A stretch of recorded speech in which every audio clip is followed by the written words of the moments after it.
পরবর্তীতে আমরা জানতে পারলাম এখানে আল আরাফা বাস তার রং সাইডে যাওয়ার সময় বালু ট্রাকের সাথে সংঘর্ষে তারা মারাত্মক দুর্ঘটনার সম্মুখীন হয়েছে।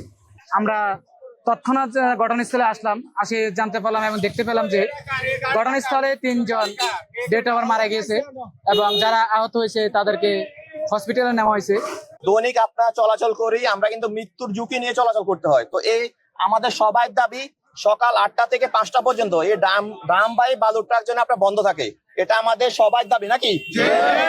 এটা বন্ধ করতে হবে। এটা যদি বন্ধ না হয় তাহলে প্রত্যেকদিন কেউ না কেউ মৃত্যুবরণ করবে, হয় আপনি না হয় আমি।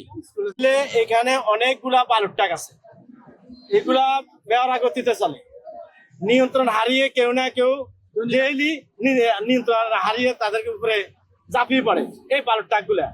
আমরা চাই যেহেতু সকাল 6টা থেকে রাত 10টা পর্যন্ত এগুলা বন্ধ থাকুক,